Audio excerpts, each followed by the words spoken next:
again, rejoice. Amen? So, patuloy na utusan natin ang ating spirito, utusan natin ang ating kaluluwa na laging maging maligaya sa presensya ng Panginoon. Amen.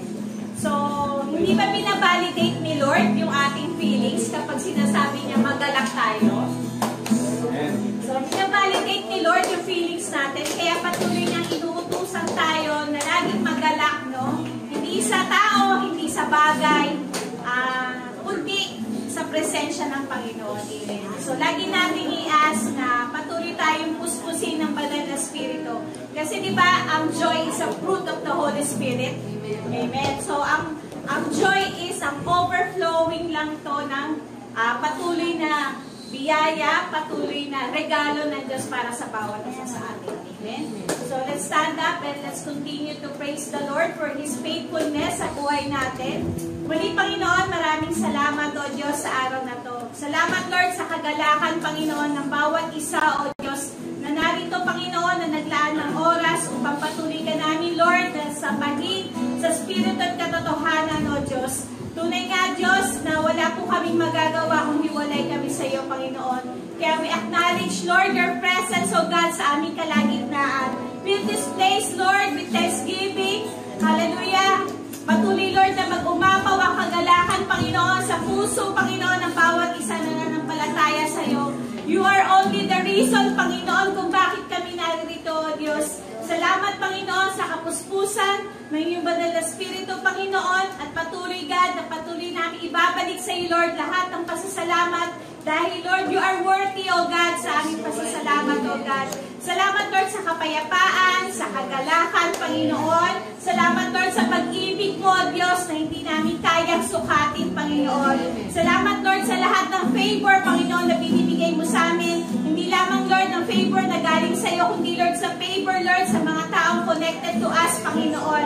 At patuloy, Lord, na mamuhay ang bawat isa, Panginoon, na may kagalakan. Huwag namin tignan, Lord, yung aming circumstances ng aming buhay, Panginoon. Kundi lagi kami mag-focus, Panginoon, because you are the author and the finisher of our faith, Panginoon. At hindi natatapos, Lord, ang buhay namin, Panginoon, kung anong sitwasyon meron kami today. But, Lord, salamat sa mabuting plano mo sa bawat isa, Panginoon. At ang plano mo, Lord, is abundant life, Panginoon. Kaya, Lord, patuloy namin itong i-claim, patuloy namin itong tatanggapin, Panginoon, dahil ito ay regalo mo sa bawat isa na nagtitiwala at umaasa sa iyo. Kaya muli, salamat sa umagang ito. We give you all the glory and honor in Jesus' name. Amen.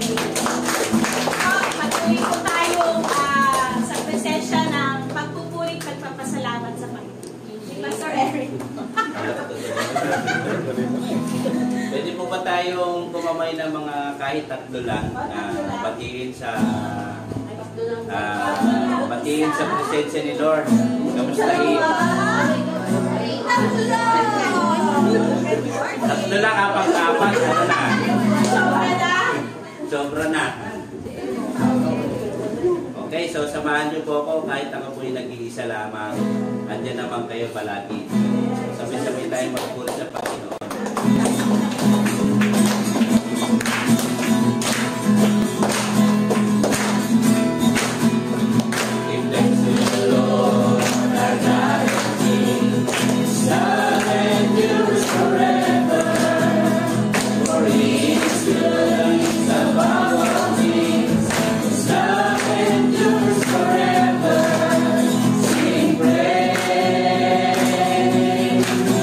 Sing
glory and honor, praises the Lord to you alone, for you are great and you are awesome, Lord. Jesus' name we pray, amen. Mga kaupunan, get ready to receive our portion today. Sabi nga, gawin nating good ground ng ating mga puso at ating spirito sa pagtanggap ng salita niya. Diba sa ating nababasa na si Satan mismo ang pumupunta upang nakawin yung seed na tinatanim natin sa ating puso. Kaya wag natin hayaan, sabihin mo sa katabi mo, magpupunta akong kakausapin mo. Yan.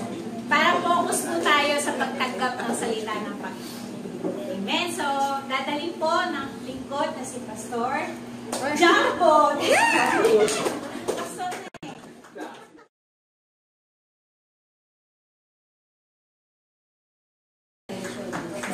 Sabihin mo sa inyong katabi, papalad ka. Palad ka.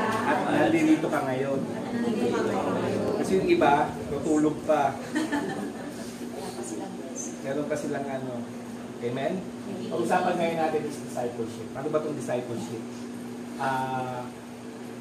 Pag unang pumasok sa isip nyo yung discipleship, yung panahon kasi ni Pastor Andy, hindi ko masyadong naiintindihan yung discipleship. More on, ang naging plataforma ni Pastor Andy is evangelism. Diba? Kaya nga tayo nagkaroon ng Daine, kasi si Pastor, hilig siyang mag-evangelize. Amen? Ang narinig ko lang sa salitang disipulo, si Glenn. Kasi pag sinabi, Glenn, disipulo ni Pastor Andy daw si Glenn. Doon ko lang narinig sa salitang disipulo. Pero hindi ko rin naiintindihan. Ano ba itong disipulo na ito? Bago tayo magpatuloy, tayo po yung manalangin. Lord, maraming salamat po, Panginoon, sa umagang ito. Napatuloy mo, Lord, buksan ng aming isip, kaluluwa, Espiritu, Panginoon, upang tanggapin, Lord, ang iyong salita. At maraming salamat, Lord, sa iyong Holy Spirit na patuloy na tutumbik sa amin, tuturo sa amin, at papaalala sa amin. Thank you, Lord, at kasaway namin, Lord, lahat ng devour ang iyong salita. At maraming salamat, Lord, sa iyong anak, Lord, na nagbigay, Lord, na kapahayagan para sa amin. Thank you, Lord. In Jesus' name we pray. Amen. Nagulat ako, nagsatagin. Amen. At yung discipleship, pauso ba ng church natin ito? Kasi ngayon parang nauuso yung wastuhan, di ba? Narinig nyo ngayon. Sino bang di ba nakapagwantuhan? Halos 90% na siguro dito nakapagwantuhan na. At nakita ko na nasa tamang direksyon ng ating church. At ano ba itong discipleship na sinasabi na ito? Pauso ba ito ni Pastora? O nakikigaya ba tayo sa ibang church dahil ayun ang movement ng Lord? Amen? Yung discipleship is 2,000 years ago pa na ibinigay sa atin. Pero ang problema, hindi natin nilakaran. Amen? Nilakaran ng mga ninuno natin, kaya nga nagkaroon ng salitang crusade. Alam niyo, salitang crusade galing yan sa mga Roman Catholic na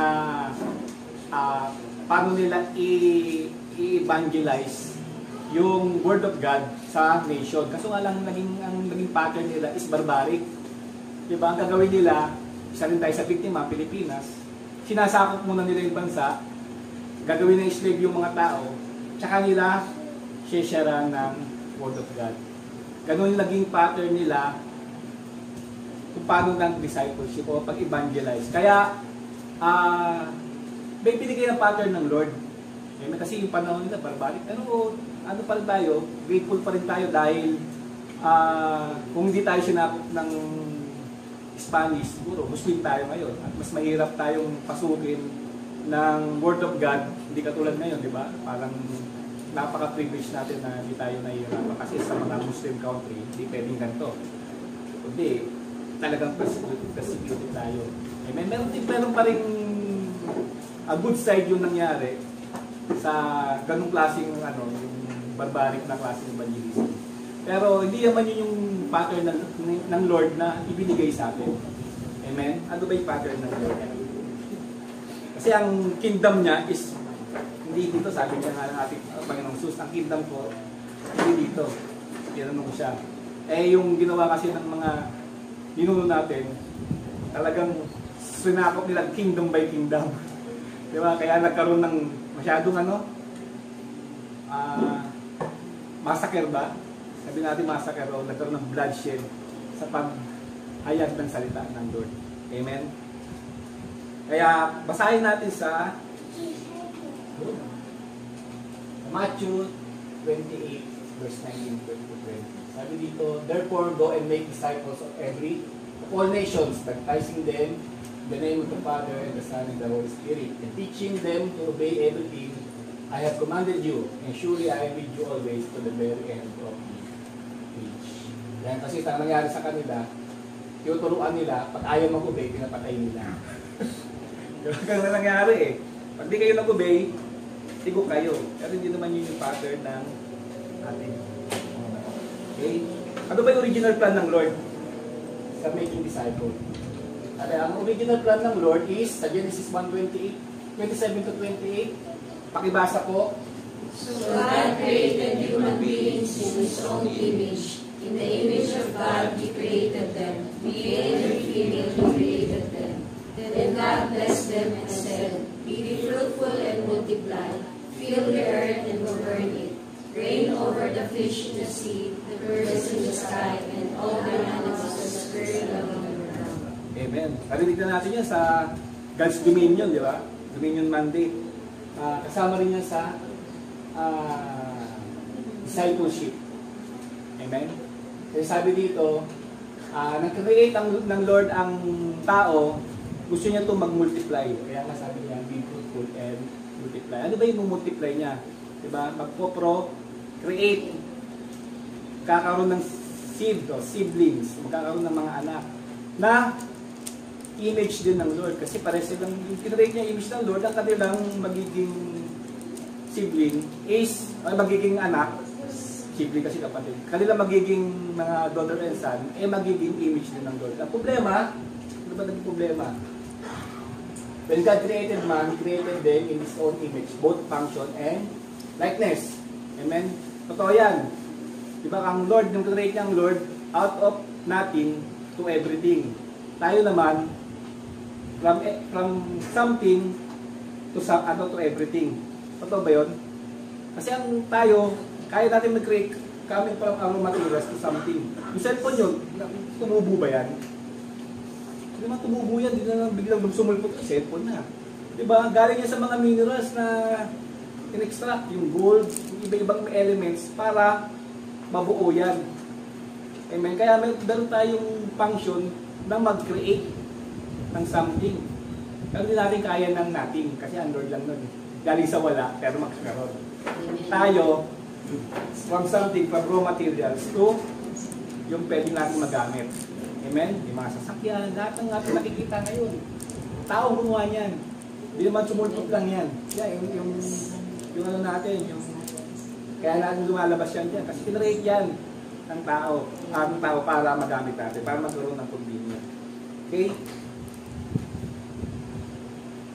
Sabi, God's plan in the beginning is to be fruitful, is to produce, multiply, increase the number by reproducing. The first command that gave to mankind. Ang unang command niya, hindi naman sinabing, pagka-create niya ang tao, hindi niya sinabing, sambahin niyo ako. Hindi niya sinabi, no? Kasi hindi naman siya, tawag dito, insecure sa pagsamba. Dami siyang pwede sumamba sa kanya, yung mga anghel niya pwede sumamba sa kanya. Kaya sabi niya, ang unang command niya sa tao is, go and be fruitful and multiply.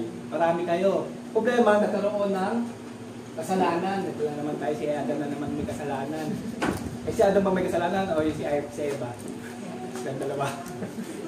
When sin entered in the world, God's plan was cut because the first man, Adam, cannot reproduce the image of God. Amen? Hindi siya makapag-reproduce kasi ang kanyang ipoproduce na is makasalanan na. Hindi na image of God. Nawala na yung image of God. Kaya ang kailangan is ma-restore. Ma-restore. Paano ba na-restore? God sent Himself in flesh Christ to restore His plan, to reproduce man in the image of God. Siguro si Adam, ipoproduce niya ang image of God sa pamamagitan ng panganganak.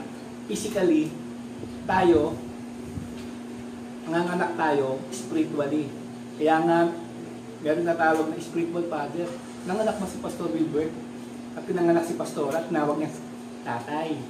Diba? Hindi naman. Spiritual, naging spiritual sonship, nagkaroon ng panganganak sa espiritu. Amen? Kaya ayun yung ating, ayun yung plano ng Lord para maibilik tayo sa image niya. Yung makapag-produce tayo ng image of God. Kaya ba natin? Amen. Parang contest ko sa bagot. Sabi, the truth is that this is the last command that was given by our Lord Jesus Christ before going back to heaven. Therefore, it is very important.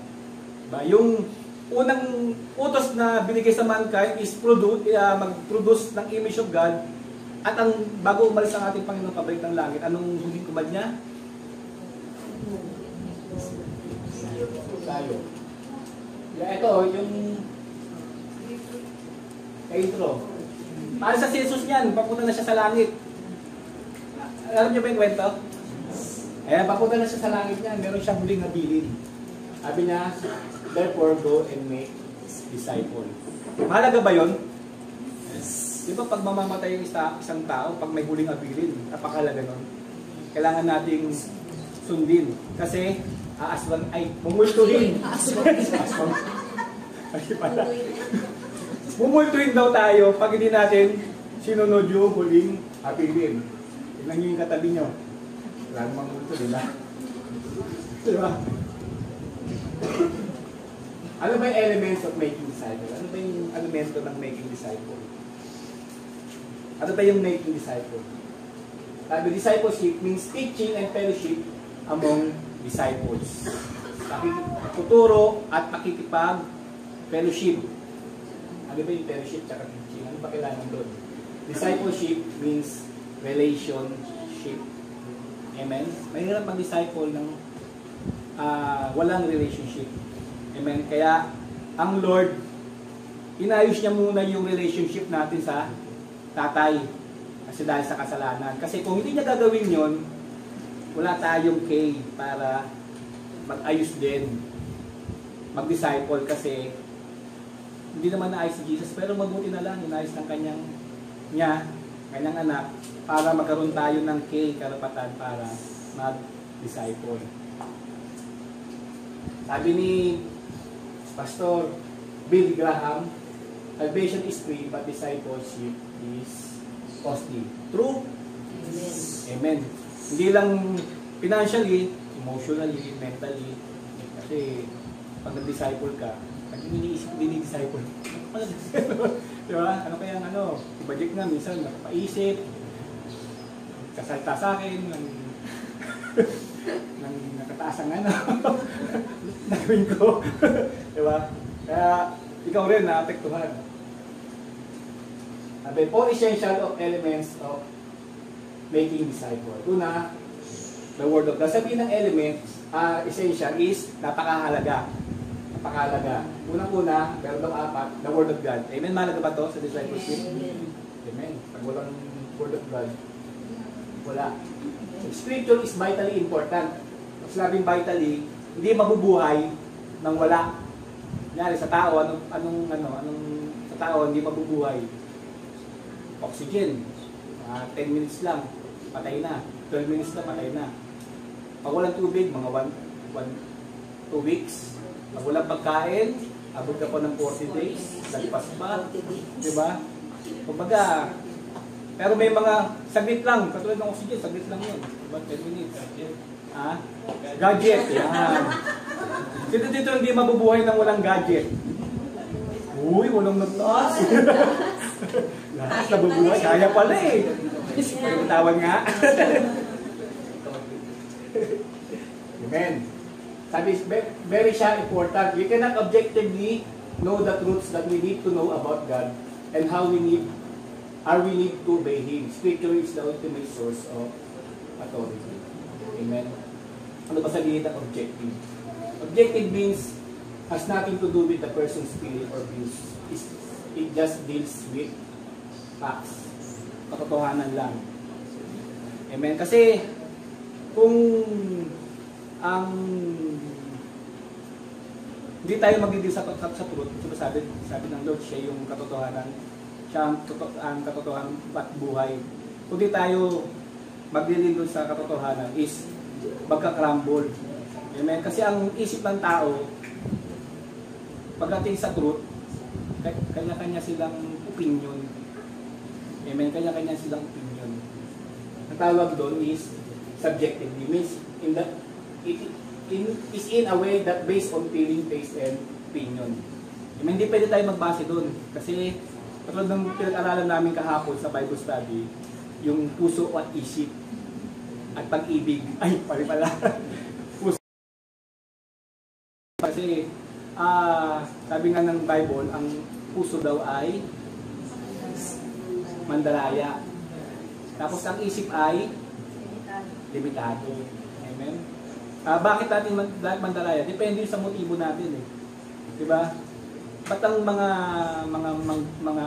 gumagawa ng batas? Minsan depende yan sa ano yung pangangailangan nila. Minsan ginagamit nila paggawa ng batas. Depende sa pangangailangan. Katulad ng Sogi Bill. Bakit ba nila gusto mangyari yun? Kasi depende yan sa motibo nila.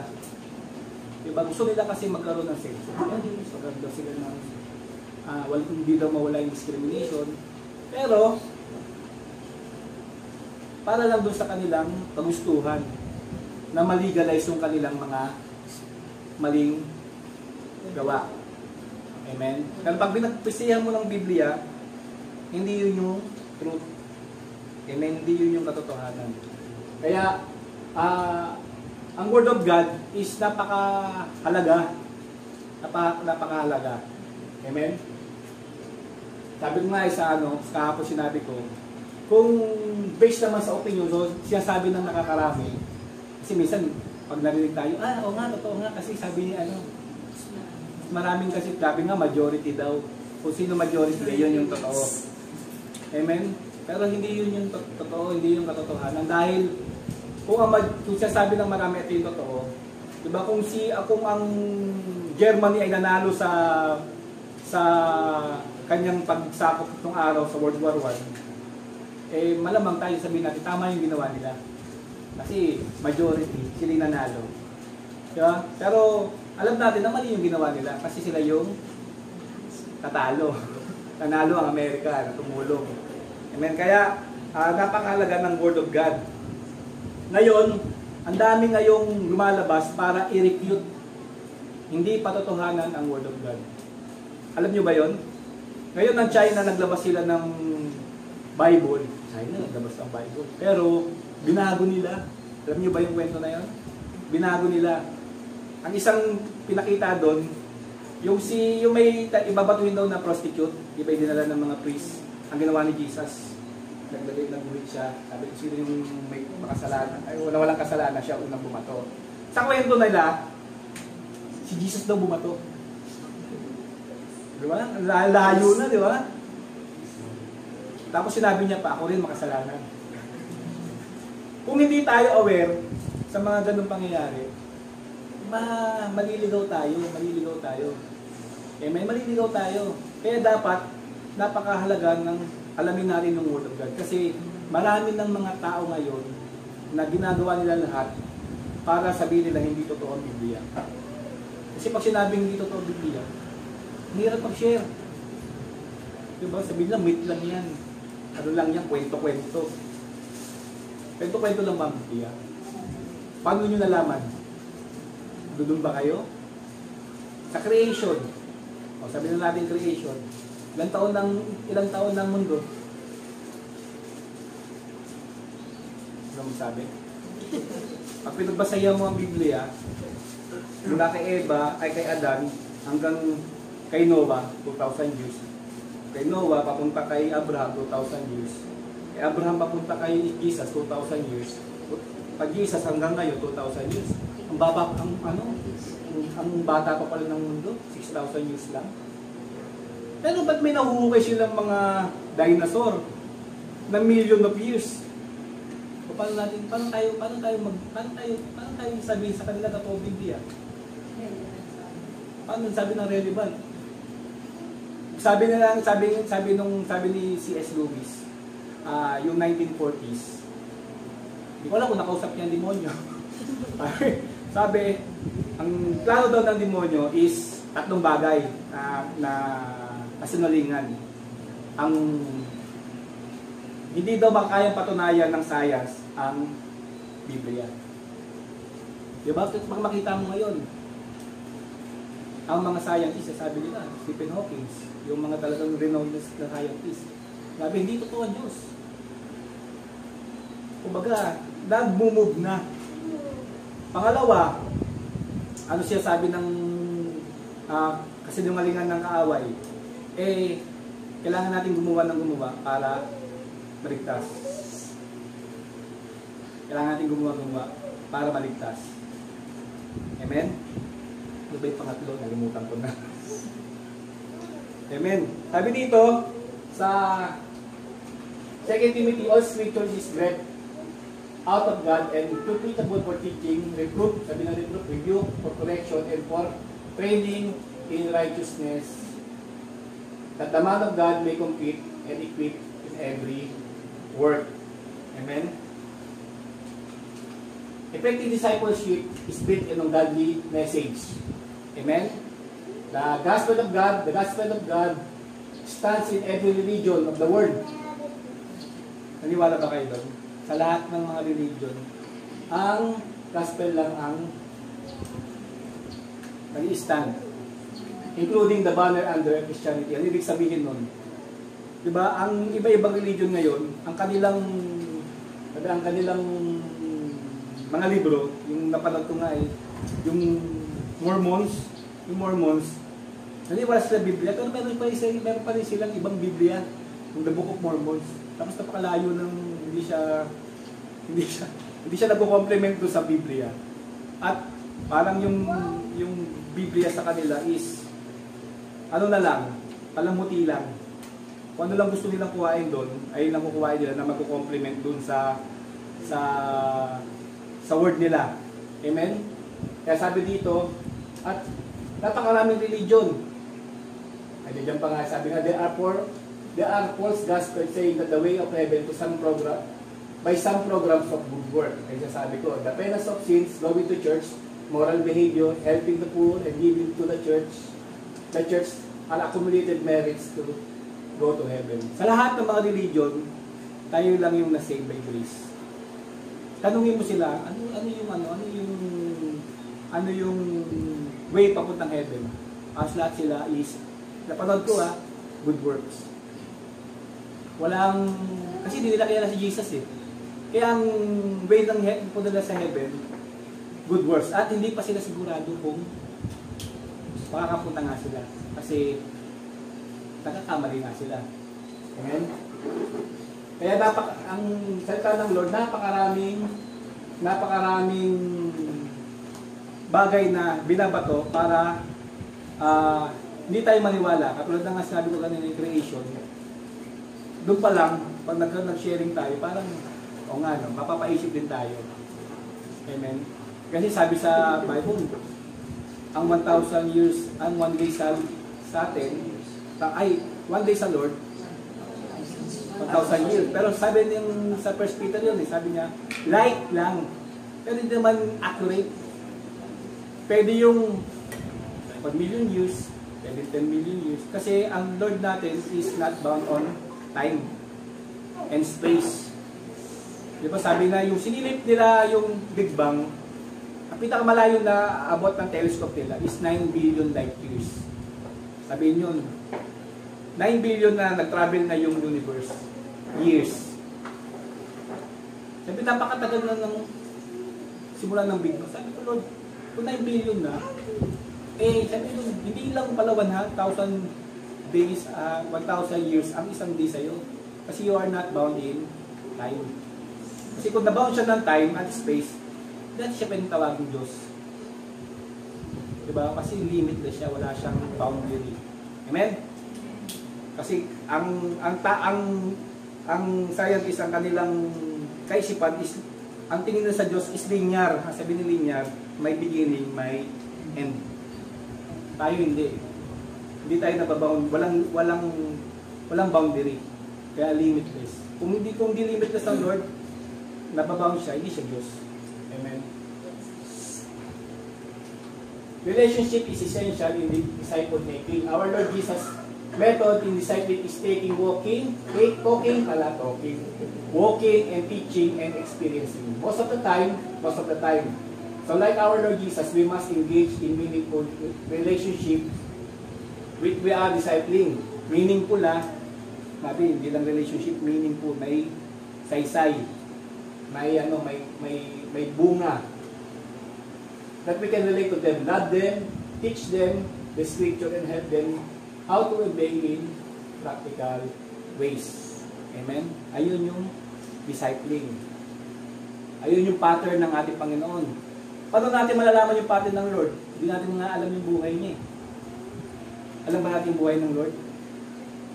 Sabi sa napanood ko, sa ilang billion na ba ang Muslim? 1 billion? Kung sa 1 billion na daw, 20% daw ng mga Muslim sa ulado ang Quran. Kung 1 billion sila, 200 million. Sa ulado nila, cover to cover. Kristiyano. Meron ba kayo narinig na sa ulado yung buong Biblia na Kristiyano? Parang wala pa akong narinig. Diba? Sa chapter nga na siguro, hirap pa tayo eh. Tama ba? Masakit ba?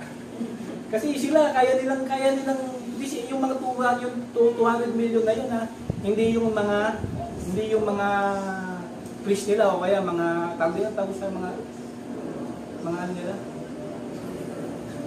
May mga tawag sila, di ba? Sa atin pare, sa kanila meron silang tawag eh.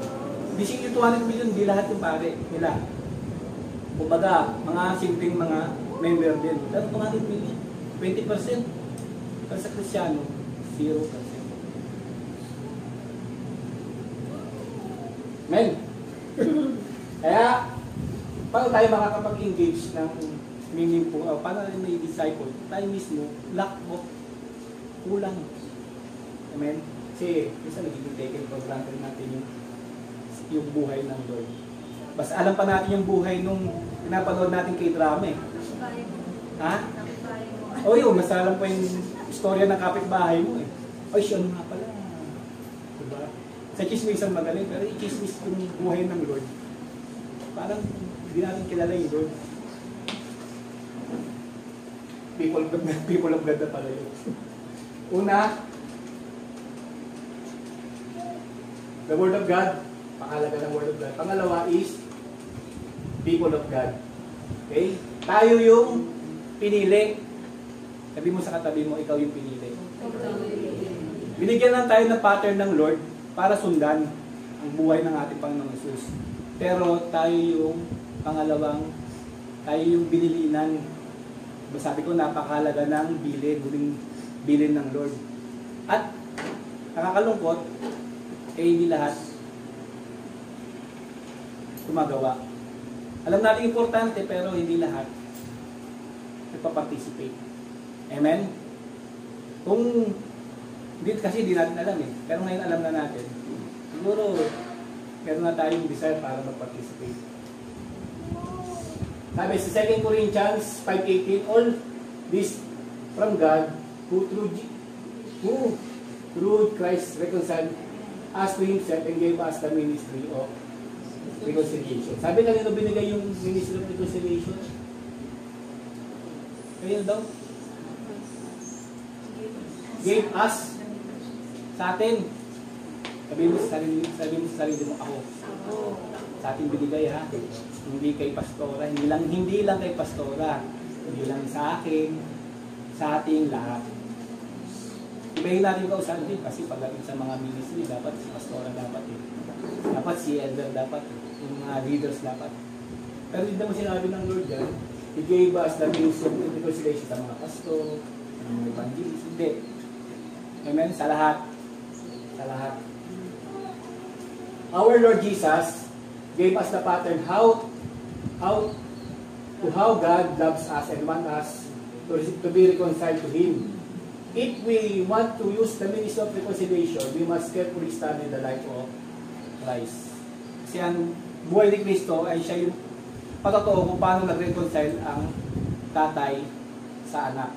Diba? Lahat ng ginagawa ng kagustuhan ng tatay ang ginagawa ni Jesus. At siya rin yung nag-reconcile para makadiretso tayo sa tatay. Amen? Kaya, ang trabaho natin, ipagpatuloy yung trabaho ng ating Panginoong Hesus. Ano ba yung reconcile? Ba't kailangan i-reconcile? Dahil ang tao, palayo na ng palayo sa Lord. Habang tumatagal at palapit na siya ng palapit, ang tao ay palayo ng palayo. At walang ibang gagamitin kundi ako, ikaw. Amen? Sabi, what is the teaching about reconciliation of God? Ano ba yung teaching? It is also called evangelism or salvation, the good news. Amen? Kaya nga may yung pagdidim yung Bible the good news, ang mabuting balita. Naintindihan ba natin bakit naging mabuting balita? Kasi may pag-asa na, may hope na para sa atin. Ma-reconcile tayo sa Diyos. Ano ba dapat natin gawin? Unang-una, all have sinned. Lahat daw tayo ay nagkasala. Everyone has sinned and falls short in the glory of God. Sin is the act of disobedience and rebellion to God. The truth is no one in the face of the earth perfectly obeyed God's 10 commandments, the moral law, except our Lord Jesus, who is a man and also a God. The key is the person will acknowledge that he is a sinner. Pag nag-share tayo, dapat malaman niya na siya ay makasalanan. Paano natin, kasi pag kumausap tayo, may mga sasagot sa atin na hindi, sa mabuting gawa.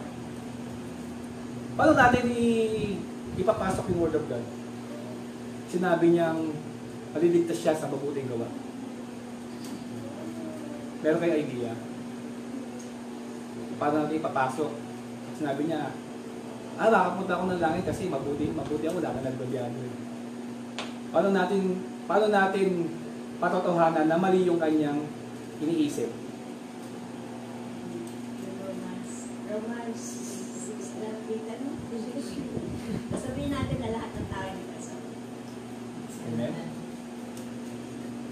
Paano niya ma-realize? Lahat na eh. Kasama siya. Kaya ako. Kasi yung 10 commandments, ayan yung moral. Binigay sa atin ng Lord yan para sundin natin. Pero totoo, wala makakasunod niya. Pwede mo siya tanongin. O sige, kung ang Lord ay mag-judge sa iyo ngayon, based on sa 10 commandments, unang tanong, nasunod mo ba yung magulang mo? Hindi ka ba sumuway kahit isang beses?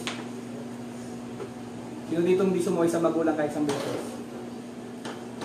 Wala. Sabi nun, sabi, kung nangupit ba kayo o nanguha ba kayo kahit isang maliit na bagay sa iyong magulang, sa trabaho, kahit isang bagay.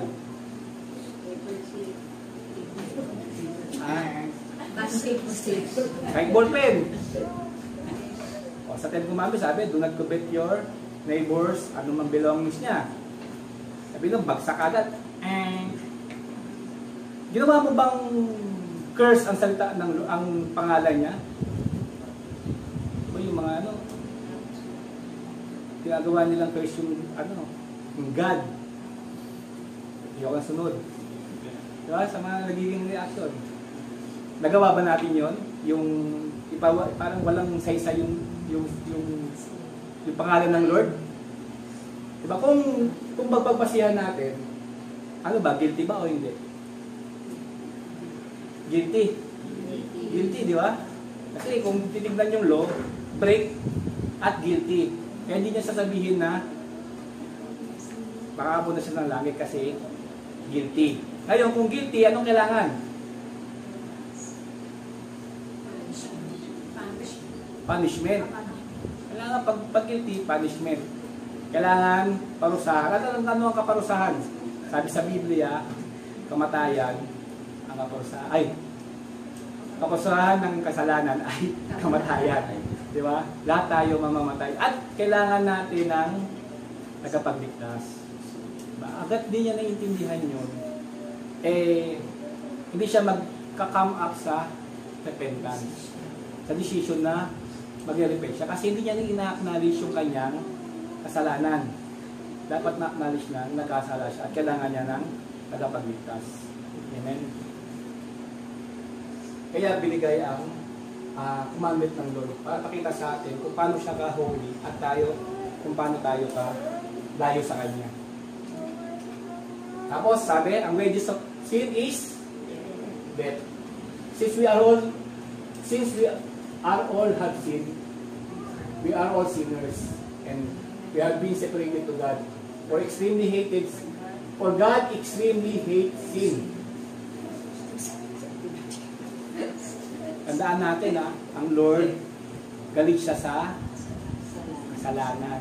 Pero hindi siya galit sa makasalanan. Galit siya sa kasalanan. Kaya tayo mga Kristiyano, dapat pares tayo kay Lord. Galit tayo sa kasalanan. Hindi yung sa makasalanan. Okay?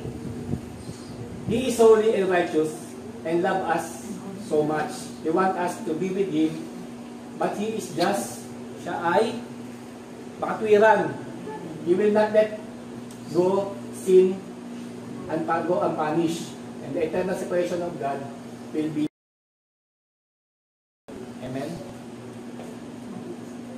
Para mabayaran ang kasalanan natin, kailangan may magbayad. Katulad yan, ba si Eyo, nahuli sa ticket, sa sakyan, at wala siyang pambayad, kailangan may magbayad sa kanya para siya bigyan ng kalayaan. Tama ba? Babayad ka. Sa ibang bansa kasi may mga kulong. Pero kailangan mo magpiyansa. Sasabihin natin, kailangan mo magpiyansa para magkaroon ka ng pansamantalang kalayaan. Pero ang problema, yung sin na sinasabi dyan is ang kabayaran, hindi nababayaran ng pera kung ano man, kundi kamatayan din. At yung kamatayan natin is hindi siya sapat para mabayaran natin yung kasalanan natin. Dapat yung magbabayad is walang kasalanan. Matangyo ng ating Panginoong Jesus. Kaya ang ginawa niya, binigay niya ang kanyang anak. Amen? Kaya tanong, kasi may magtatanong sa inyo ng ganito pag nag-share kayo ba't alam na ng Lord na magkakasalang tao, dapat di niya na nang ginawa? Di ba? All-knowing ba siya? Ba't niya hinayaan na magkasala ang tao? Kahit nga ang anghel nagkasala din, di ba? Ba't niya hinayaan? Dapat di niya na din ginawa ang anghel. Sabi niya is freedom. Sabi kung gagawa ang Lord ng isang ideal na creation, kasi ang ideal niya, gusto niya mamahalin siya. Pero yung pagmamahal na ibibigay sa kanya, hindi pinili. Yung pagmamahal dapat choice.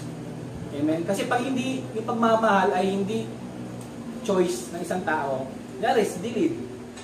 Hindi naman niya mahal si Nico. Kasi, tapos, pinilit ni Nico sa kanyang sarili kay Dilid. Anong gagawin ni Dilid? Babanatan daw. Diba? Pag may nangyari, papakasal ba sila? Uy! Ayaw niya nga anong gagawin mo? Kakasuhan mo siya ng wait. Kasi ayaw mo Di ba? Kaya ang Lord, ayaw niyang ipilit yung sarili niya sa'yo. Gusto niya, choice mo na mahalin siya. Ganun tayo kamahal ng Lord. Ayun yung pinaka-ideal. Kaya alam niya na magkakasala ang tao. Alam niya ba? Alam niya. Pero ayun yung pinaka-ideal na senaryo sa creation na mamahalin siya ng free choice. Pero meron na siyang solusyon. Alam niya mangyayari pero meron na siyang solusyon. Ganun ka-advance ang Lord natin. Advance ba Lord? Alam niya na. Kasi sa Genesis pa lang, pinakita doon ng ating Panginoon Jesus. Diba? Yung kamatayan ni Cain at ni Abel is the foreshadow of the Christ. Alam niyo ba yon? Si Cain at si Abel, yung pinatay niya sino ba pumatay? Si Cain, pinatay niya si Abel. Diba? Ano ba si Abel? Di ba ano siya, shepherd?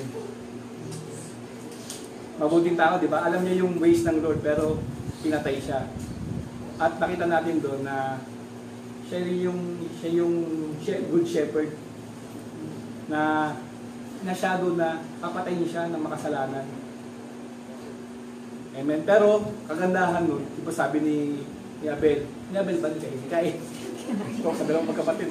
Sabi ni Cain, pinatay ko yung kapatid, di ba pinatay yung kapatid niya? Sabi niya, natatakot ako kasi papatayin din ako ng paglalaman nila. Kaya binigyan siya ng, ang ginawa sa kanya, binigyan siya ng seal ng Lord. Binigyan siya ng seal ng Lord para hindi siya patayin.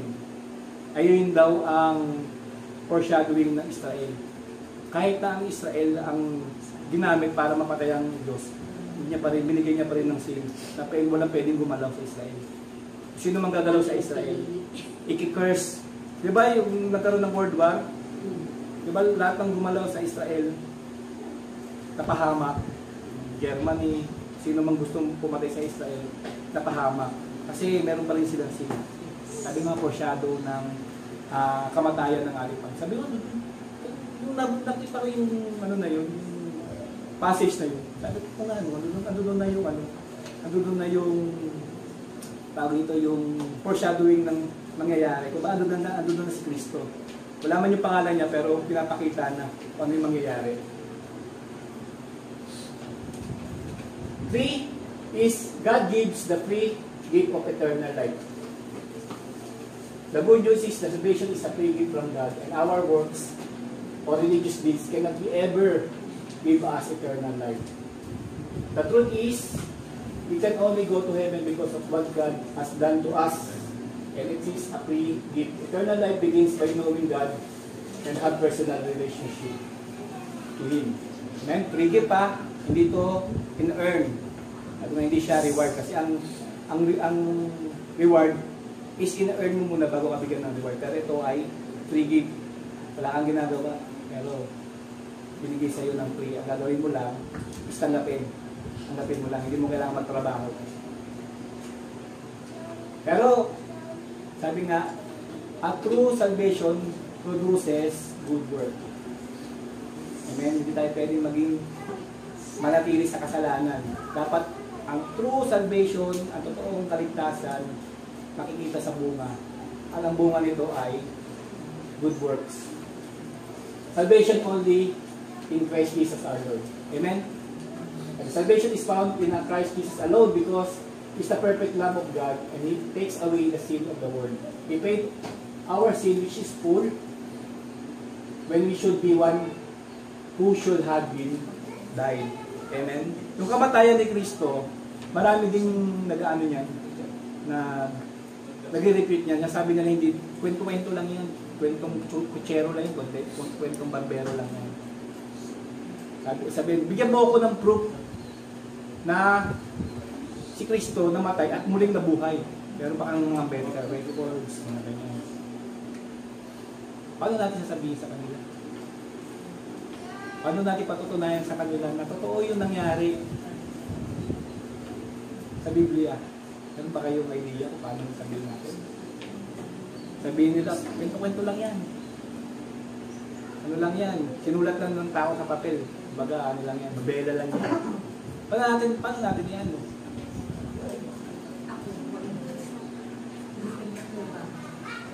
Pwede na sabihin yun. Pero yung proof na hinahanap nila, yung resurrection mismo. Ano ba kaya idea? Ano natin i-share si Lord? Kung di natin kayang i-prove sa kanila na ang Lord namatay nga at uling nabuhay. Kaya kailangan talaga mga Kristiyano mag-aral talaga tayo. Kasi kung hindi natin mag-aaral, ang mundo ngayon, pataas ang standard nila. Totoo ba yun? Pataas ang standard nila. At kung hindi tayo aabot sa standard nila, ang hirap nilang i-win. Lalagpasan yung standard nila. At kung di tayo mag-aaral at pabanjing-banjing lang tayo sa life ng ating Lord, is wala. Mahirap mag-share. Tama? Kaya miss takot tayo. Hindi natin alam. Amen? Kaya, sabi, ang proof ng ating Panginoong Hesus na siya ay nabuhay is the witness. Maraming nag-witness. Sabi nga, 50 yung mga nag-witness, nagpas pa. Diba, 500 na sabi niya, nag-witness. Na nakita nila at pinatotohanan niya ng mga historian.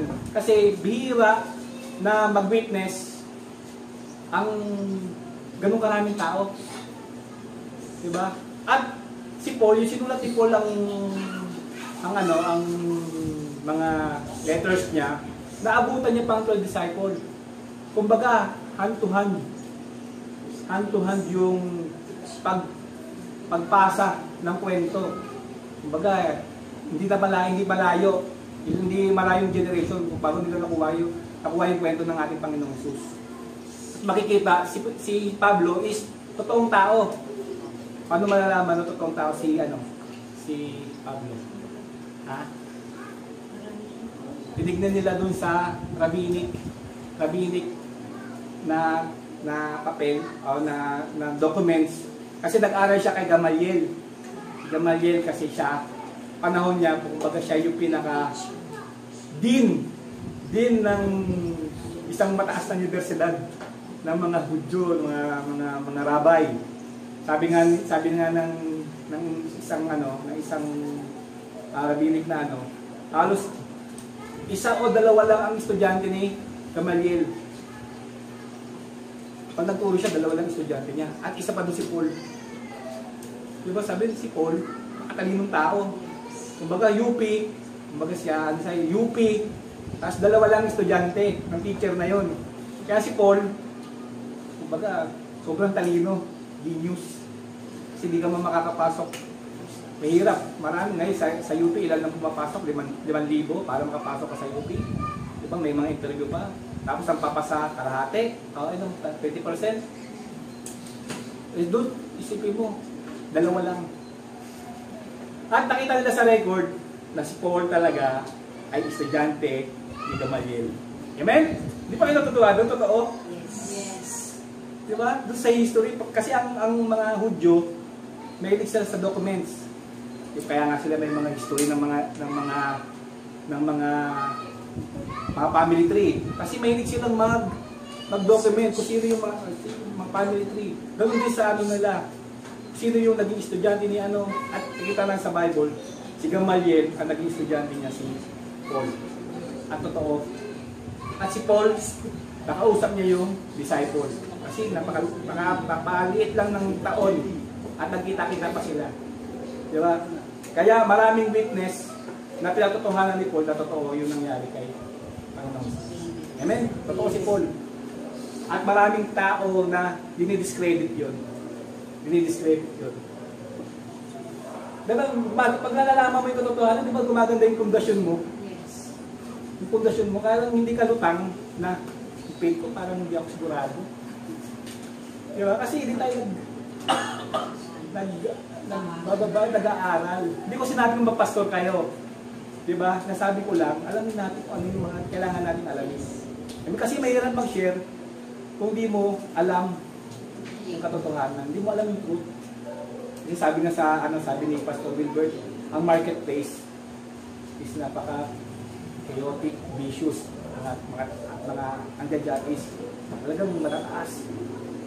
Lalapain ka ng buhay pag hindi ka marunong. Lalapain ka ng buhay. Sabi sa Colossians 1:19-22, for in Him all fullness of God was pleased to dwell, and through Him to reconcile Himself to all things, whether to the earth and or in heaven, making peace by the blood of His cross. And you, who once were alienated and hostile in mind, doing evil deeds, He is now reconciled in His body of the flesh by His death, in order to present you a holy and blameless and above reproach before Him. Amen. Paano ngayon yung mga hindi nakapakinig na salita ng Lord? Anong nangyari sa kanila? Yan, tamad ng mga Kristiyano. Tamad ba? Hindi naman siguro. Tamad ng Kristiyano mag-share. Tapos yung nandoon sa dulo ng bundok ng tralalala, Hindi na sharean. Sa tingin nyo, may kaligtasan ba siya?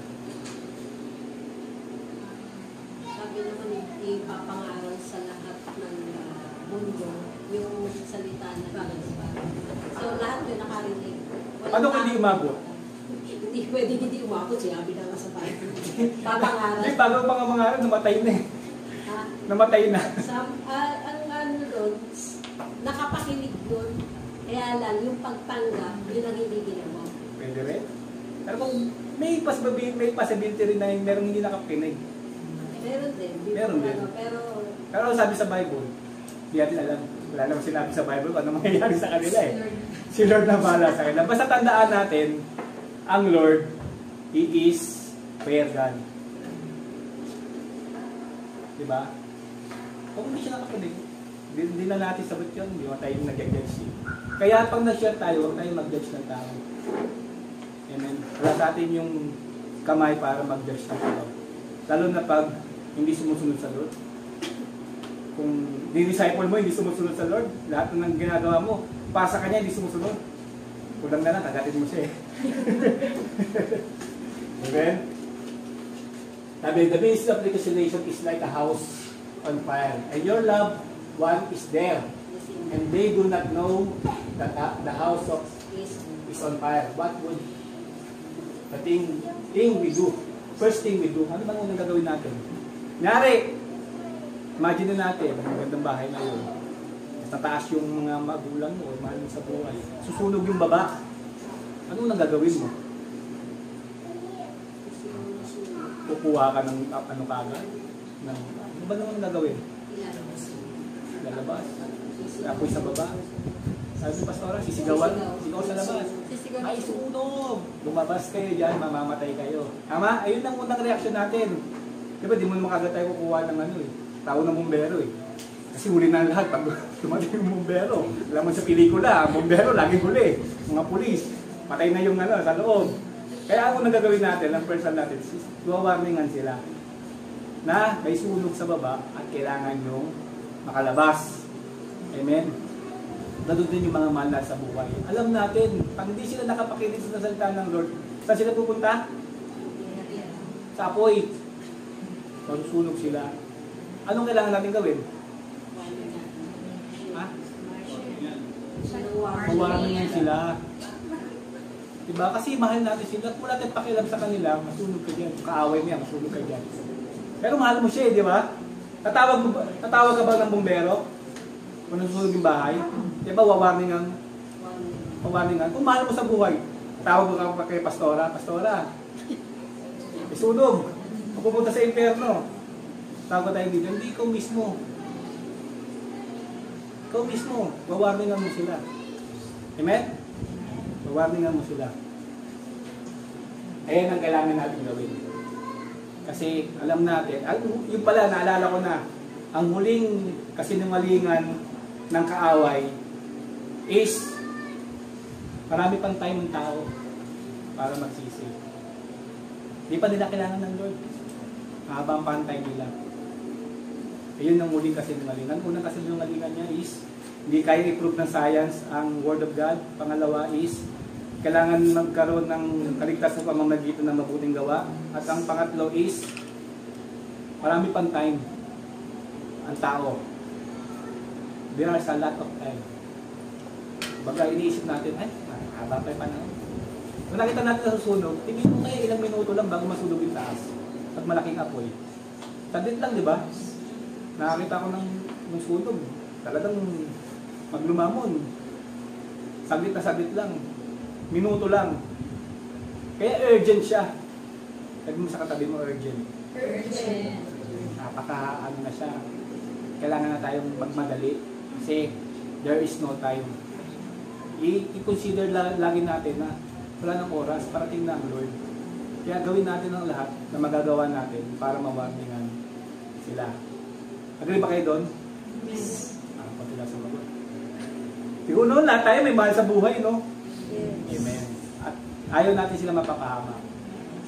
At dahil nalaman natin na susunog yung kanilang bahay, at papunta sila doon sa kapahamakan, is gagawin natin ang lahat para mawarningan sila. Amen? Ang pangatlo is the Spirit of God. Ano ba yung Spirit of God? For essential, ang pangatlo. Una, the Word of God. Pangalawa is the people of God. And pangatlo is the Spirit of God. The Spirit of God is the ultimate factor agent of transforming and making disciples. So John 16, verse 8.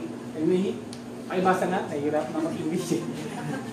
And when He comes, He will convict the world concerning sin and righteousness and judgment. Amen. Maliwanag po ba? Pag nag-share tayo, hindi tayo nagkukonvict sa tao. Yes. Kasi minsan nadidisappoint tayo eh. Hindi tayo magbibigay tayo ng salita ng Lord, pero hindi tayo yung natukonvict. Ang trabaho ng natukonvict yung trabaho ng Holy Spirit. Amen. Maliwanag naman, di ba? Liwanag naman. Hindi ko napapaliwanag. The greatest us that the power that brings the change in discipling relationship is the Holy Spirit, who transform us from one degree of glory to another as we become more and more like Jesus. Scriptures and relationship are not enough without the Spirit of God. Amen? Kahit may relationship ka, tsaka alam yung Scripture, si Scripture without the Holy Spirit is knowledge lang. Kailangan ng Holy Spirit, kailangan natin acknowledge ang Holy Spirit. At napakahalaga niya para pag tayo mag-share. Amen? Kaya, si ano nga, di ba, i-empower sila ng Holy Spirit. Amen? Ni Pablo, para yung lumakas ang kanila loob. At 2 Corinthians, now the Lord is the Spirit, and where the Spirit of the Lord is, there is freedom. And we all have been praised, beholding the glory of the Lord, and being transformed in the same image from one degree of glory to another. For this comes from the Lord, who is in the Spirit. Amen? Diba? Binabalik tayo dun sa image ng Lord, sa original plan niya. Amen? Sa original plan niya. At kailangan ng Holy Spirit para mabalik tayo sa original plan niya. Una ginawa ng Lord is, matay siya para magkaroon reconcile at progressive. Kailangan natin ng Holy Spirit para magkaroon tayo mag-transform tayo from one degree to another for His glory. Christians, do not be disappointed if the person who received salvation who do not drastically change his life. Minsan, pag nag-share tayo, nagbago yun. Katanggap naman. Diba? Sabi, we are not the one who will change them, but the Lord. Hindi tayo nagpapabago ng tao, kundi ang Lord. Pag tayo, magdi-disappoint ka talaga. At hindi ka na magpatuloy, hindi ka na mag-share ulit kasi na-disappoint ka na. Ay, ayaw ko na. Lari pa. Diba? Pero tandaan natin, hindi tayo nagbabago ng tao, kundi ang Lord. Ang Lord. Pangapat is the mission of God. Ano ba yung mission of God? Sa Matthew 28, 19-20, ay yung sinabi natin kanina, therefore go and make disciples of all nations. Ayan ang mission natin. Make disciples of all nations. Okay? It is intentionally factor that grounds discipling relationship in purpose, for truth, for thought, and strategy. Mag-aaral niya mamaya. Sabi, every potential disciple needed someone to guide them. So every potential daw na disciple is kailangan naman mag-guide sa kanya. Ang mag-guide ba sa kanya? Ang Lord. Spirit. May kailangan niya ng mentor. Amen? Kailangan niya na magtuturo sa kanya. Sino ba yun? Ako ulit. Wala na sumagot.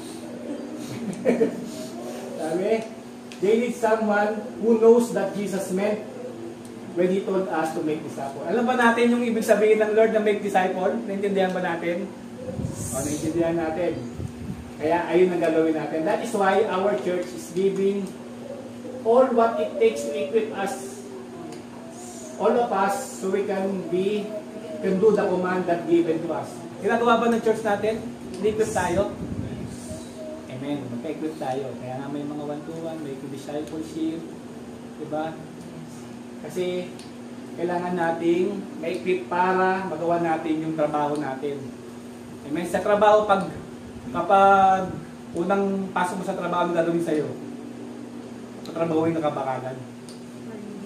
Ha? Hindi, ano ka na? Training. Orient ka, iti-training ka, hindi ka makagpapahawakin ng makina. Kasi baka mapahamak ka. Hindi mo alam kung paano mag-operate yan. Kailangan mo munang i-training. Pag na-train ka na, at pwede ka na magawa. Kaya nga i-train kayo. At hindi pwede sabihin na, hindi ko kaya. Kasi i-train kayo ng church. Para ma-equip kayo, para pag kailangan na kayong mag-harvest, magagawa natin yung dapat natin gawin. Many do not know that God will partner us in making disciples. He seeks to redeem the world, and we are the co-laborers of Him. Amen? Tayo daw ang katrabaho ng Lord. Kung ang mindset natin is nag-iisa lang tayo sa harvest, nagkakamali tayo. Sama natin ng Lord. Amen? Sama natin ng Lord. Hindi tayo nag-iisa. Sabi, the common hindrances in making disciples. Ano ba nagiging hindrances? Kung bakit di tayo nag-disciple? Una, lack of confidence. Many people have lack of confidence because they are not fully prepared. Tama ba? Mayroon magtrabaho pang di ka prepared. Diba? Di mo lang gagawin mo. Mangangamote ka. They do not know what to do or what to say or something, if something will brought up by the person. Diba kaya nasabi ko nga, alamin natin. Kasi yung kausap natin, i-share natin, hindi natin alam kung ano yung, kaya nga meron na tao na profiling. Pag ano, i-share mo kagad, profile mo muna. Ano ba yung, paano ba ito mag-isip? Paano ba ito magsalita? Paano ba yung stand nito pagdating sa salvation? Kasi pinoprofile mo siya. At mas mapapabilis yung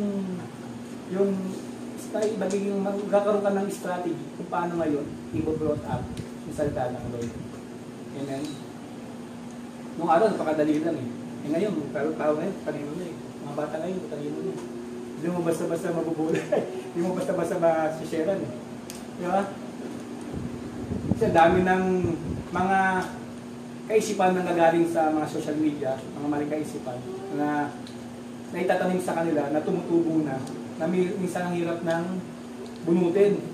Oo, lalo na yung sa mga university ngayon, dami mga ateista dyan. Hindi na naniwala sa Lord. Paano sila bubunutin? Kung di natin alam yung kanilang stand. Paano sila mag-isip? Paano siya iskarad? Mas magagaling pa sila magsalita kaysa sa atin. Pagdating sa Word of God. Mas maalam pa nga sila sa atin. Kasi tayo nag-aaral. Ito yung share ko para din sa akin ha. Hindi lang para sa inyo. Okay? That is why discipling is a purpose. May purpose to. Kung wala kang purpose, hindi mo gagawin. Ano ba yung nag-motivate? Purpose. I-anticipate daw natin. Sabi, i-anticipate natin and strategy. Plan to action. I-anticipate natin. Ano ba i-anticipate? One step forward. Mas advance dapat tayo sa kanila ng isang hakbang. I-anticipate natin kung ano yung mga sabihin nila. Pag ganito, anong sasabihin kaya? Anong tatanungin nila? Dapat prepare ka na. Kasi kung hindi,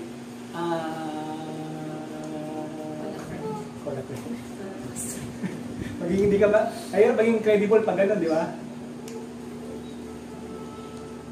Just like a fisherman, they do not know what they know what kind of fish in the area. Tama ba? Ang mga isda, alam nila kung anong mga isda na doon sa lugar nila. At alam nila kung anong gagamitin nilang pamingwit at pain para makahuli. Amen. Ganun din tayo. Diba, anticipate natin. Sa marketplace ko, o sa sphere of influence ko, ano ang mga isdaan nandito? Diba? Ano ba yung pain na pwede nilang, para mabingwit sila? Diba? Dapat anticipate din natin. At ano ba yung malaking list ba kailangan o lambat? Kasi siya ang Panginoong Isus, laging lambat eh. Diba? Pag nagsalita siya, maramihan. Pero pag nag-disciple siya, 12 lang. 12 lang. Lahat ba disciple niya? Hindi. 12 lang yung disciple niya, di ba? Lack of confidence, sabi diyan, is kasi hindi fully prepared. Ngayon, dahil alam nyo na, mag-prepare tayo. Ay, hindi tayo mawalan ng confidence. Sabi, it requires relationship. Kaya itong ayaw natin eh. Hindi kasi ako mahilig makipag-relasyon. Any relationship ito, dahil relationship. Sabi dito, people's lives are messy. And we think we do not want to be a part of it. Yan tayo eh. Diba? Pag sabi kanina, discipleship is relationship. Pero ayaw natin mangingilam ng buhay na may buhay. Kasi magulo na nga yung buhay nila. Magulo din yung buhay ko eh. Pero pag disciple, pag magulo buhay natin, di ba?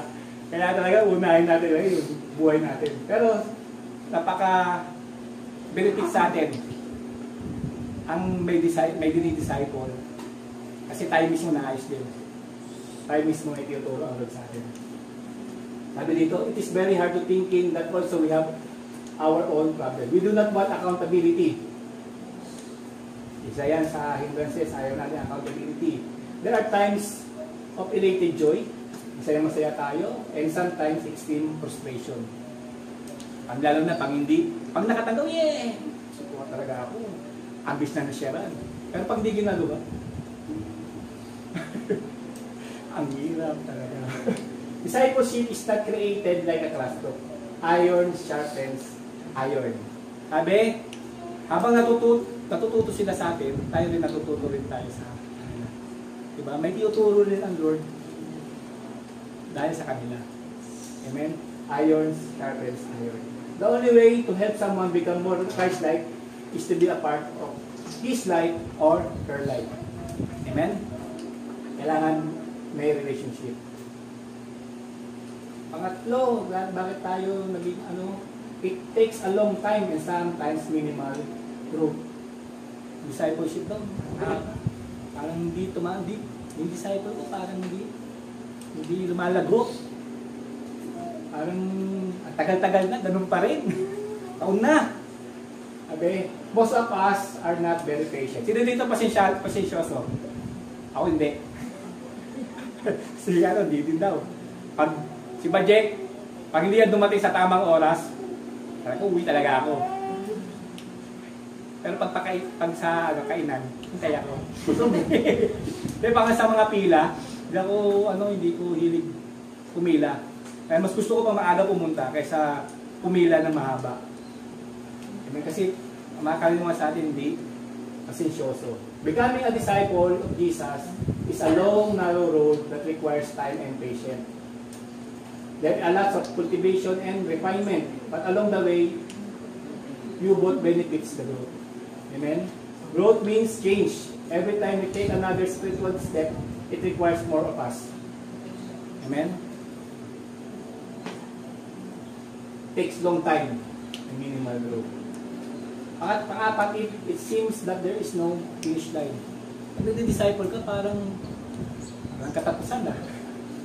Pero meron kayong isa pang gano'n, minsan, parang hindi natatapos. Kasi relationship nga eh. Di ba? Hindi natatapos hanggat buhay kayo, doon pa rin yung relationship. Okay? It is very hard for an athlete to compete without a finish line. Sino ba ditong tumakbo na walang finish line? Marathon, walang finish line. Parang hirap isipin, no? Kaya boxing, walang time. Nakaisip na kayo, no? Di ba 3 minutes na per round? Walang time. Unlimited time. Siguro, mamamatay. Kung i-imagine mo, patay siguro yung mga atleta pag walang finish line, no? Kasi kailangan may matapos para matapos yung competition. Sabi, by nature, we want to finish a job. We can feel satisfaction in it. Our job will never be finished until we standing in the front of our Lord Jesus Christ. As He say, well done, my good and faithful servant. Hindi natatapos ang ating discipleship ang hindi tayo umaharap sa Lord. At sana, pag umarap tayo sa Lord, ang sasabihin niya, pakasarap, di ba? Ayun yung finish line natin. Ayun yung inaabot natin. May finish line. Tingin lang natin parang wala. Pero meron. Di ba? At napakasarap niyan na sabihan tayo ng Lord, well done, my good and faithful servant. Ang lima, unwilling to adapt to the changing cultures. Many people are afraid to change. Sino ditong ayaw pa bago-bago? Trabaho nga din, kaya nga tayo nagtagal sa trabaho kasi ayaw natin, di ba, ayaw natin may bago na naman i-adapt na katrabaho, adapt na gagawin, panibagong pakikisama. Ang hirap din lumipat ng bahay. Di ba? Kasi pagkano ka lang sa mga bagong kapitbahay, makipag-build na naman ng relationship. Di ba? Gusto natin doon sa comfort zone natin. Ayaw natin mag-adapt ng change. Ayaw natin magbago. Tayo sa comfort zone. Many people are afraid of change. They are not willing to take the risk. They are willing to die in their comfort zone. That is why God is not willing to give us the resources. Ba't na bibigyan kung ayaw mo namang tumarbaho?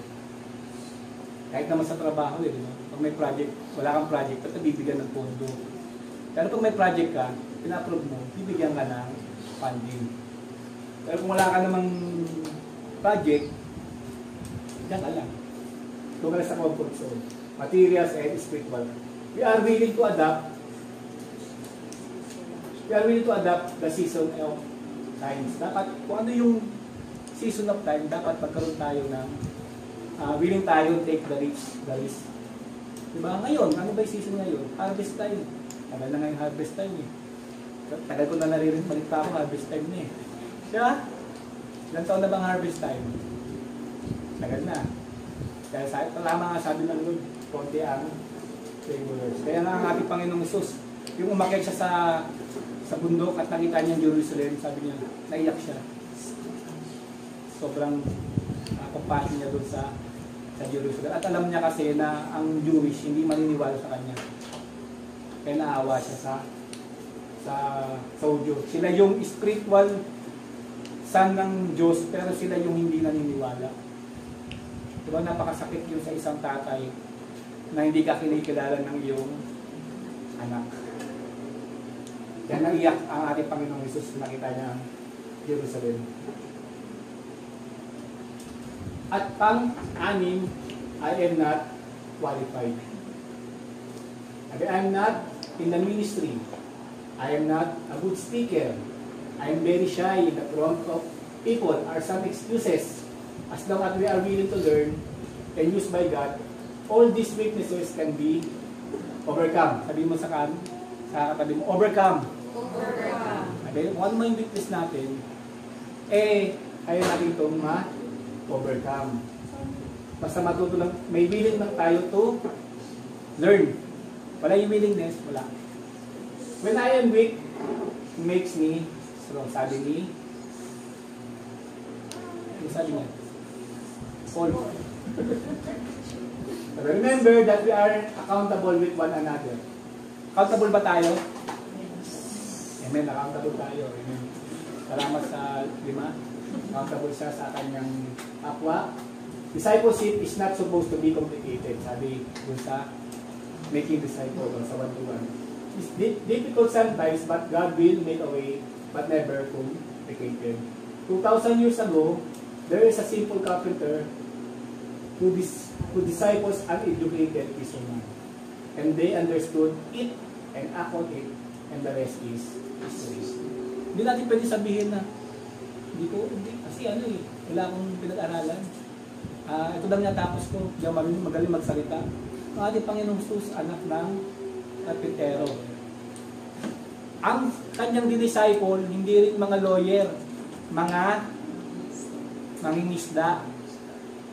Pero itong mangingisda nito, nag-step up sila. Nag-move forward sila. At kung hindi sila na mag-move forward, aabot pa sa atin yung gospel. Tingin nyo. Hindi, di ba? Diba? Kaya tayo lang dito dahil sa disciple ng ating Panginoong Jesus. Amen? Kaya umabot sa atin. At kasi naintindihan nila kung ano yung trabaho na ibinigay sa kanila. At tinrabaho nila. Amen. Willing ba tayo trabahuin? Yun. Amen. Pero next week siguro, duduble ito. Tama ba, Pastor? Kung talaga mag-act tayo, walang imposible sa Lord. Walang imposible. Kailangan lang natin is willingness. Crucial na pala. At natutuwa ako doon sa shinare ni Pastora nung Wednesday. Tungkol doon, actually narinig ko na rin yun. Tungkol doon sa, mamaya na muna doon. Keep in our mind that every encounter is an opportunity. Every time we encounter a people, a person, can we anticipate and strategize. Sabi niya, opportunity yun para ma-share ng Lord. Na kung hindi tayo ganun klase mag-isip, wala. Diba? Kailangan ganyan ng ating laging mindset na every encounter is opportunity. Sabi, this is a story of the people named everybody, somebody, anybody, and nobody. Ito narinig ko na rin ito sa, sa trabaho ko, sa COD. Pinusto ng dati kong boss ng isang department. Sabi na, there was something important job to be done, and everybody was sure that somebody will do it. Anybody could have done it, but nobody did it. Somebody got angry about that because it was everybody's job. Everybody thought anybody could do it, but nobody realized that everybody would not do it. It ended up that everybody blamed somebody, and when nobody did what anybody could have done. Pati ako nabubulol eh. Pero naiintindihan nyo? Naiintindihan nyo naman, di ba? Maliwanag naman, di ba? Sabi, who are you? Everybody, somebody, anybody, or nobody. Sino ba tayo doon? Sabi niya, nobody but you. Kanta ni 21. Pwede mo ba yun? Ay, mali. At, wala na po. Sabi doon sa isang nabasa ko, responsibility makes you mature. Amen. Kung gusto daw natin mag-mature, take responsibility. Totoo yan.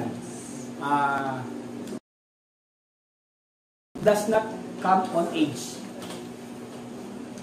Wala ito, ang maturity, hindi siya binabatay sa edad. Kundi kung paano natin maging responsible. Amen? Kasi makikita nyo naman, totoo naman, hindi naman sa age eh. Kunyari si Cloud, dumidede pa sa, nagpapasipayan pa. Ang tingin na sa kanya, hindi siya mature. Pero pag nakita natin na kahit hindi siya utusan ng nanay niya, naghuhugas siya ng plato. Tumutulong siya sa bahay. Sabihin natin na, mature yan. Diba? Kahit bata pa. Kasi alam niya yung responsibilidad niya na pwede niya maitulong. Amen? Kaya kung gusto natin mag-mature, diba, kailangan natin maging responsible kung ano man yung huling binigay ng Lord sa atin na kuman. Amen? Mahirap sa tingin natin kasi ang tao talaga mahirap paniwala, pero sabi ko nga, hindi naman tayo yung hindi naman tayo makapagbabago sa tao ang Holy Spirit. Basta gawin lang natin yung trabaho natin. At ang Lord na bahala. Amen? Amen? Amen? Itanong ko ba kayo? Para bago study, no?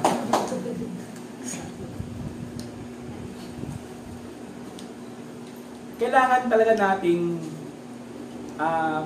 pag-aralan yung ibang paniniwala ng ibang religion kasi hindi natin ma-anticipate yung tanong nila o hindi natin ma-strategize kung tayo mismo hindi natin alam kung saan sila humubot pag tanong at pamibigla talaga tayo. Amen. Pero hindi ko sinasabi makipag-debate kayo. Iba yung debate, iba yung alamin mo kung bakit ayun ang sasabi niya. Diba? Kung sabi nga kung mag-share tayo, speak with love. Kasi kung didebatihin natin siya, sa paniniwala natin, hindi natin sila mawiwin. Hindi rin yun tatawag na evangelism. Wala kasi na bago. Nag-away lang kayo. Diba? Maging kaibigan mo dahil nag-debate kayo, mag-away na kayo. Walang nagbago. Hindi mo siya nawin. Bali wala yung shinare mo. Diba ang purpose naman natin is mag-win sila, magkaroon ng reconciliation sa Lord. Eh kung aawayin naman natin sila nang aawayin, dahil sa paniniwala nila. Meron ako na isang maganda yung ano nila, yung usapan nila tungkol sa Muslim. Lagi siya, minumura siya ng Muslim. Kasi dahil nga doon sa kanya paniniwala. Sabi niya, kung tama yung sa'yo, at mali sa akin, mali naman sa akin, at tama sa'yo, kaya dapat magrespetuhan tayo. Pero naniwala naman ako, wala naman sigurong pares tayong tama. Kaya isa sa atin may mali. Pero kung ano man, hindi naman kita minura. Kasi nirespeto kita bilang tao at mahal kita sa Panginoon. At doon makikita mo na may pagkakaiba. Dapat may pagkakaiba. Hindi tayo laging galit. Magik, laging galit. Butas lang, galit ka agad. Hindi ka lang talaga magsalita. May mga Batanggenyo, mga gansi Batanggenyo. Papatanggay ko kasi pumusata, alam mo lagi galit. Anong katrabaho ganyan, pasigaw. Pala bingi. Amen? Kung wala na, nadako na tayo sa ating pananalangin. Okay? Lord, maraming salamat, Lord, sa iyong salita na ibinigay po sa amin. Maraming salamat, Lord, na pinalalahanan mo kami tungkol sa iyong huling habilin para sa amin. Bigyan mo kami, Lord, ng lakas ng loob, confident, Panginoon, na nagagaling sa iyo. At patuloy kami, Lord, mag-seek sa iyong word. Na hindi kami makontento, Panginoon, kung ano lang meron kami, Panginoon, kundi lalo kami, Lord, magpalalim sa iyo sa iyo, Panginoon. Hindi para debatihin sila, kundi, Lord, ma-win, Lord, ang kanilang soul, Panginoon, at ma-reconcile sa iyo, Panginoon. Maraming salamat, Lord, sa bawat isa, at willing kami, Panginoon, amen, willing kami, Panginoon, na gampanan, Panginoon, ng habilin mo sa amin, at pagpalain mo kami, Lord. Yung resources, Lord, na kailangan namin, Lord, upang magampanan namin, Lord, ay naniwala kami, Lord, yung provide, Panginoon. As long, Lord, na ginagawa namin, Lord, ang iyong kalooban, Lord, dito sa lupa. Maraming salamat, Lord, at lahat ng ito, Lord, ay bibigay namin sa tayong pangalan ni Jesus. Amen.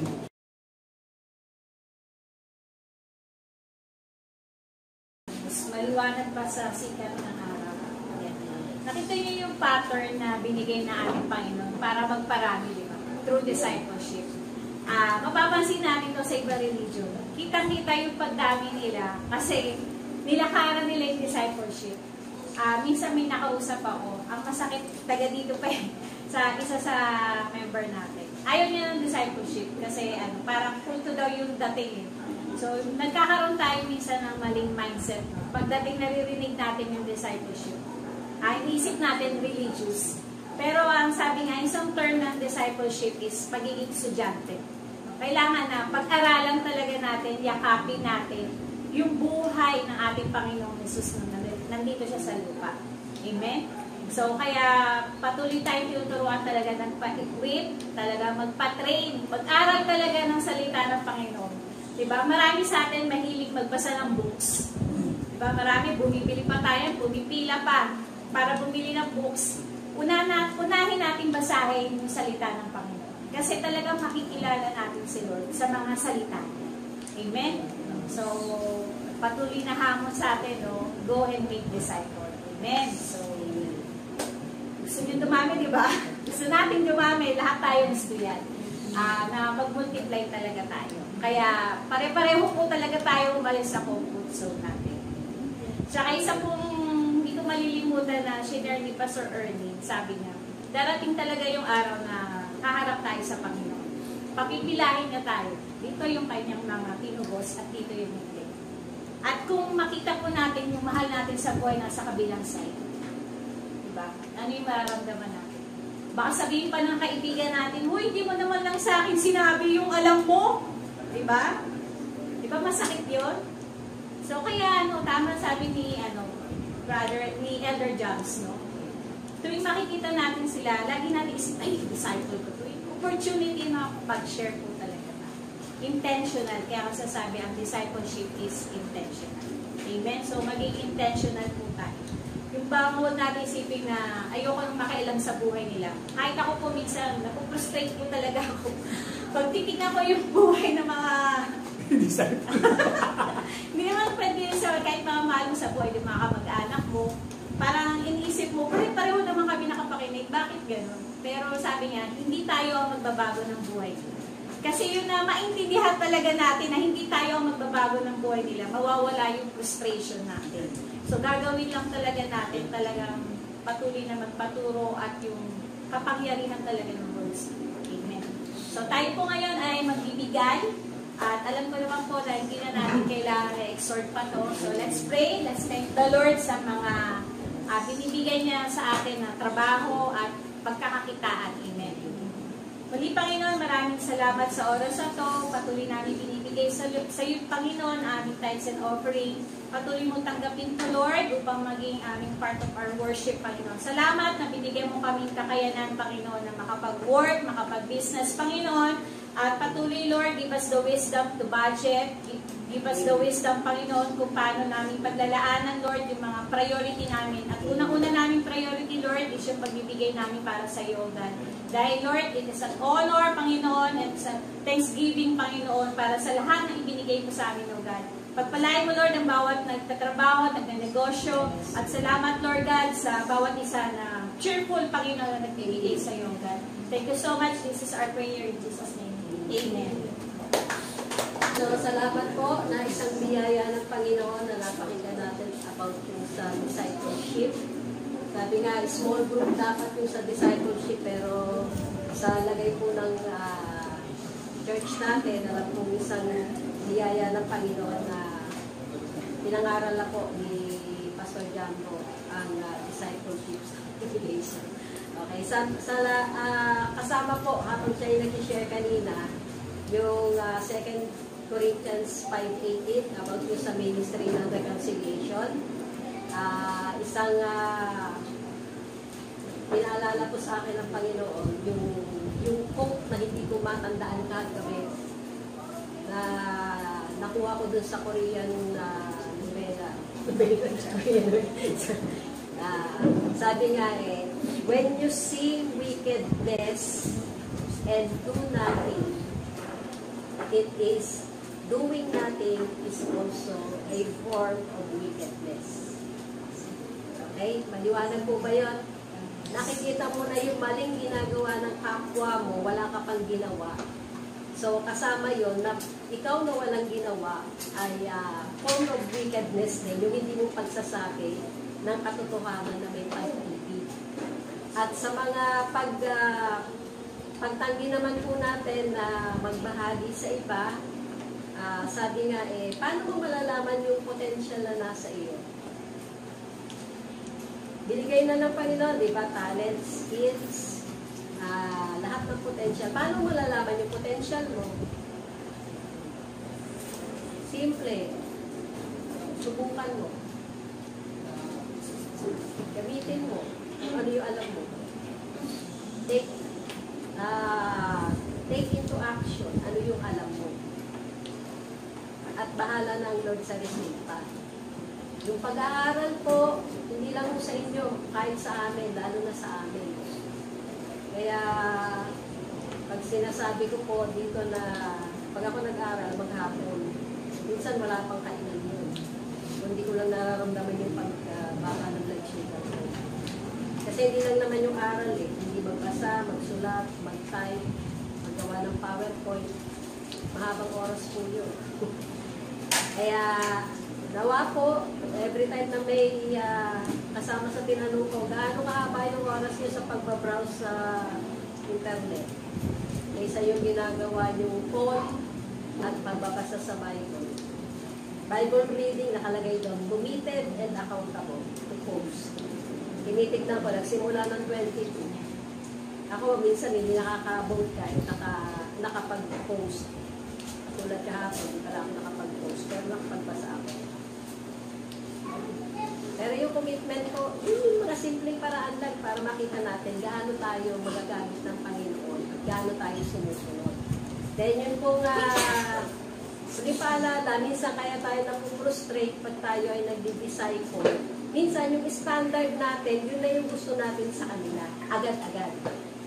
Alalahanin mo, paano ka nakarating sa ganyang standard mo sa buhay?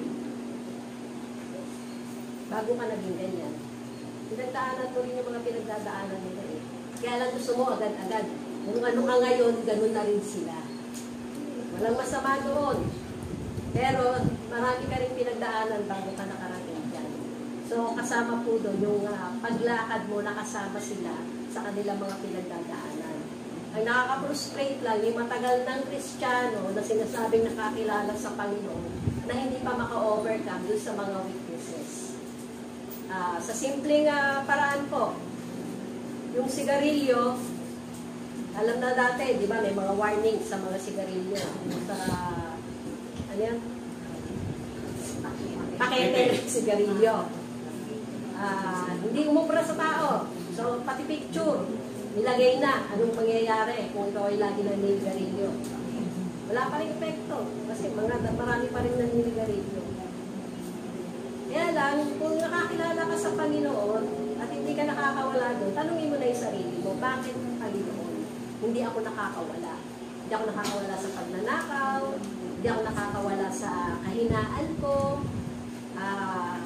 I'm sure hindi sa Panginoon yung problema. Nasa sa atin. Bakit hindi tayo nakakawala? Kung magpapakumbaba po at patuloy na hihingin ang kapangyarihan ng Banal na Espiritu na kumilos sa atin, magagawa po natin na patuloy na makawala sa kung ano man ang gumagapos sa atin.